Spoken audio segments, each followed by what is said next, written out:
De nouvelles fouilles ont commencé mardi 24 septembre dans le cimetière des victimes du tueur en série Émile Louis.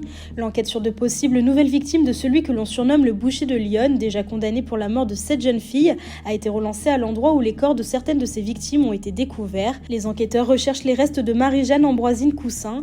Son crâne avait été découvert sur place en 2018, mais le reste de sa dépouille demeure introuvable. Cette mère de 10 enfants était mariée à un bûcheron violent, considéré comme fragile. Elle a fait un séjour en hôpital psychiatrique puis dans un centre post-cure à Moneto. Le bus qui le desservait était conduit à l'époque par Émile Louis.